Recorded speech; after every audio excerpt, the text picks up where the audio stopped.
Es un gusto estar aquí. Agradecer a todas las personas que nos hacen el honor de escucharnos. Hablar del movimiento sindical en este momento en el mundo es sumamente complicado porque las condiciones han cambiado mucho. Yo tendría que comenzar diciendo que comencé en los sindicatos hace más de 50 años allá en la zona bananera y en este país las plantaciones bananeras fueron y siguen siendo uno de los principales productos de exportación y entonces concentra una gran cantidad de mano de obra en aquellos años manejada fundamentalmente por las compañías bananeras norteamericanas y hoy ya esas compañías se dedican más que a la comercialización, a la exportación, ya no tanto a la producción, le dejaron la producción a los nacionales para quitarse algunos conflictos laborales. Bueno, el movimiento sindical me llevó a participar en algunos eventos internacionales en aquellos años, allá en los 70s, como congresos de la Federación Sindical Mundial. Estuve en Praga en un congreso de la Federación Sindical Mundial, sorprendidísimo de ver el montón de sindicatos alrededor del mundo y la gran fortaleza que tenían los sindicatos en aquel momento. Estamos hablando de los años 70 del siglo pasado. Y yo en aquel momento me sorprendía realmente de ver la unidad del movimiento sindical y el empuje que había. Quiero decirles que compartimos con sindicatos de todo el planeta, prácticamente habían sindicatos de Norteamérica invitados, Orit, Scholz y FCM siempre tuvo una actitud unitaria y los sindicatos mayoritariamente más fuertes, por supuesto, eran los sindicatos de la Unión Soviética y el campo socialista, pero en el capitalismo habían sindicatos jugando un rol muy importante. Y sobre todo luchando por convenciones colectivas, luchando por la libertad sindical, luchando por los derechos del salario mínimo, la igualdad salarial entre mujeres y hombres. Ahí se fueron dando esas luchas sindicales en la primera época sumamente economicistas. O sea, estamos hablando de que lo más importante en aquel momento para los sindicatos era las luchas económicas. Sin embargo, a raíz de los años, conforme fueron avanzando en su madurez política, los sindicatos comenzaron a entender que todo es político y a participar más de la política. Los sindicatos de Estados Unidos que jugaron un papel importante en aquella época en la historia de los trabajadores de Estados Unidos han sufrido varias transformaciones y de lo que antes llamábamos Sorit, Scholz y todas estas corrientes sindicales ahora se llama CSI y CSA, Confederación Sindical Internacional y Central Sindical, es la central sindical más grande del mundo en este momento, creada el 1 de noviembre del 2006. Esa es la fusión de la CIOLS y la CMT. Ellos calculan que tienen 207 millones de afiliados.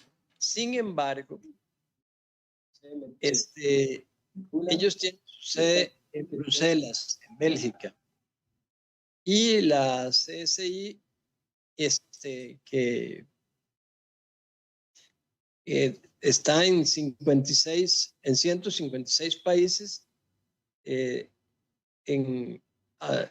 bueno, la secretaria general en este momento la tiene Australia.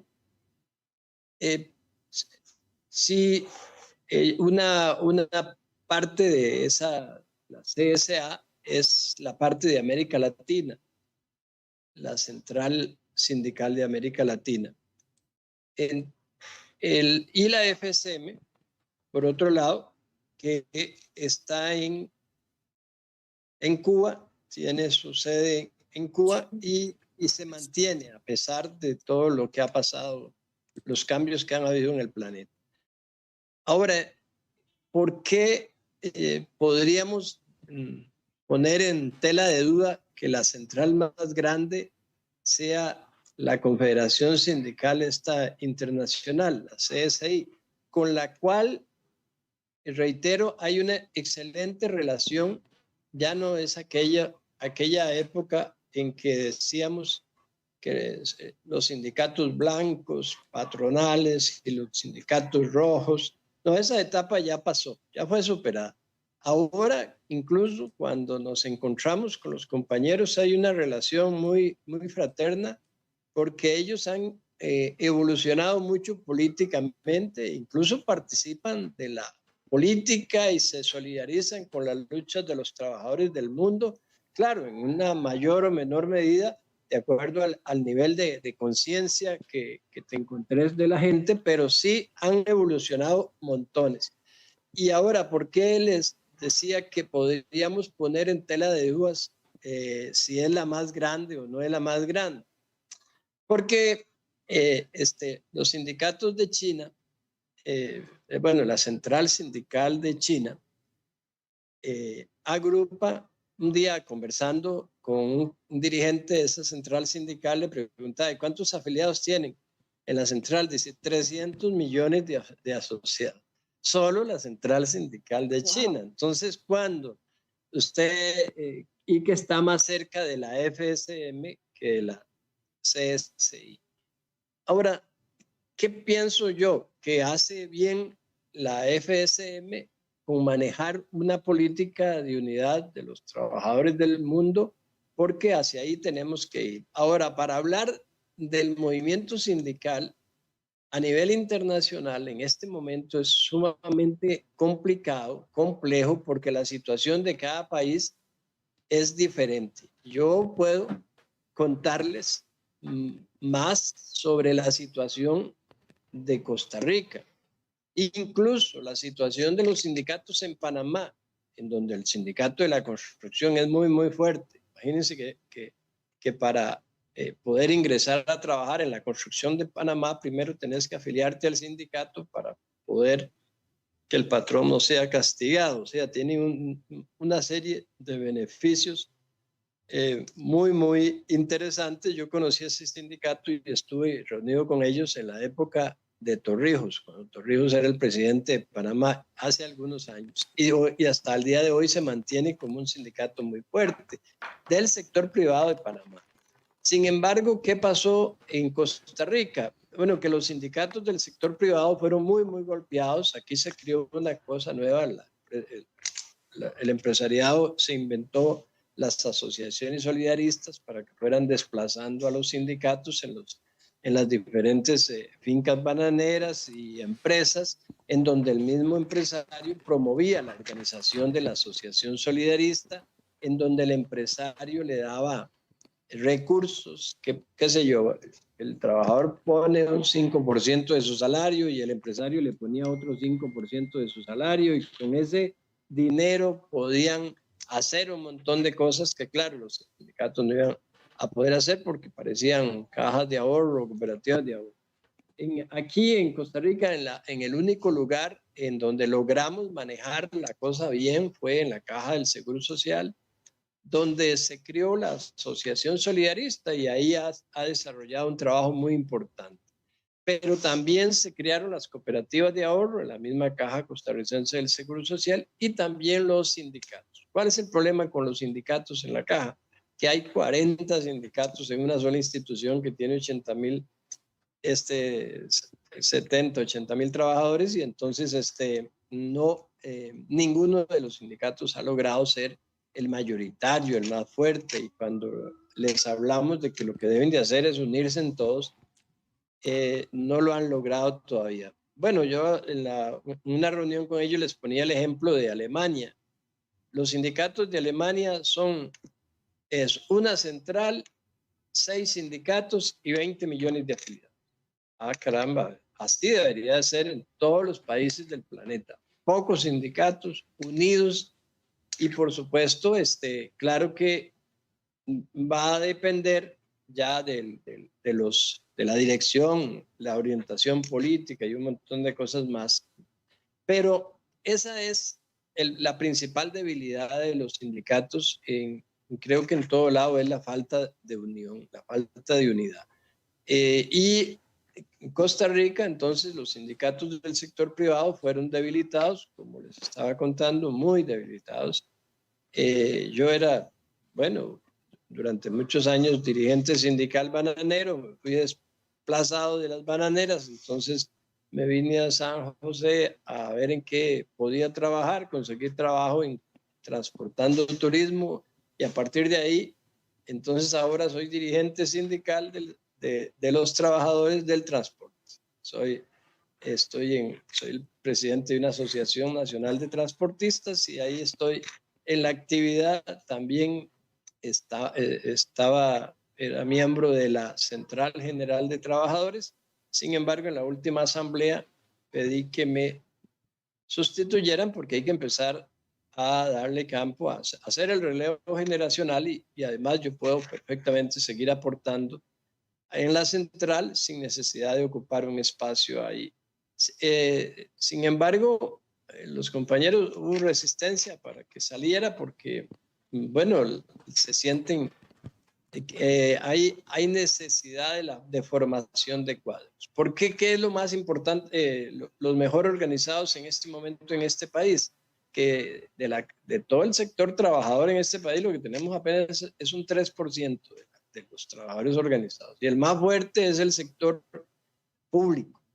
Y el más fuerte es el sector educación, donde los sindicatos del sector educación son como 80,000 trabajadores los que tiene el MEP. Sin embargo, si usted suma los afiliados que tienen los sindicatos, llegan como a 120,000. El asunto es que hay algunos trabajadores que están afiliados tienen varias afiliaciones en su sindicato, pero esos sindicatos son los más fuertes. La ANDE, que es la Asociación Nacional de Empleados Públicos, era una asociación. Sin embargo, a raíz de que se negoció la convención colectiva en el magisterio, les dijeron, no, ustedes no pueden participar, pues son una asociación. Entonces hicieron una asamblea y se convirtieron en un sindicato y a partir de ahí ya pueden formar parte de la convención colectiva. Y otros sectores organizados, el sector público. Bueno, el Estado tiene unos 300,000 trabajadores y de ahí hay un buen número de trabajadores asociados. Y la capacitación, Jesús, la capacitación, la creación de conciencia, de capacitación de los trabajadores, ¿se está haciendo por lo menos en el país suyo? No, y esa es una de las grandes debilidades del movimiento sindical. Cuando yo estaba joven y participaba en las luchas sindicales, a la parte de la capacitación le dedicábamos un gran esfuerzo y tiempo para la formación de cuadros.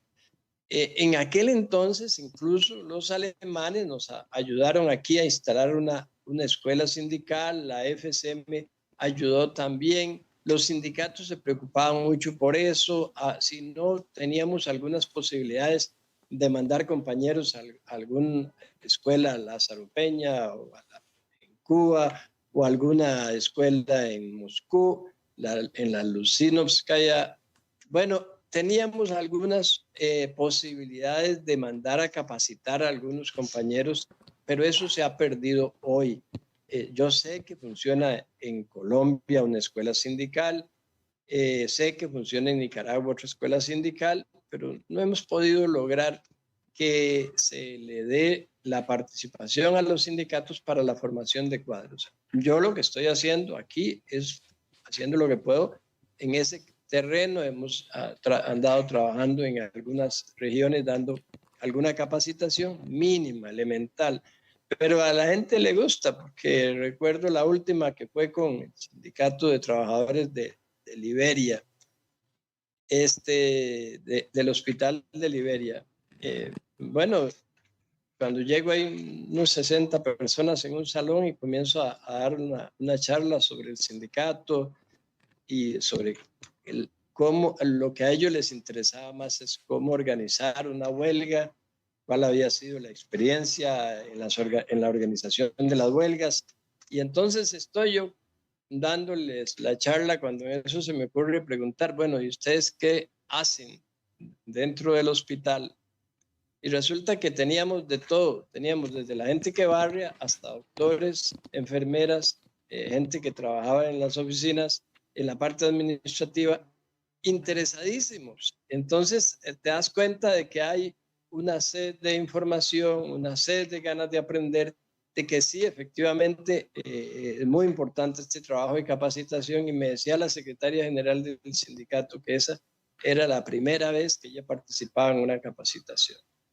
Entonces, bueno, yo incluso comencé hablando del sindicato y terminé hablando de la participación de Costa Rica en la guerra con Nicaragua, porque ellos no sabían el papel tan importante que había jugado en ese periodo el sindicato del hospital para atender a todos los heridos de la guerra y le salvaron la vida a un montón de gente sin saber que eran combatientes, nada más les llegaban ahí gente con balazos y ellos se encargaban de atenderlos y hicieron una labor excelente. Yo dije, bueno, nunca había tenido esta oportunidad de felicitarlos y agradecerles por todo ese trabajo que ustedes hicieron.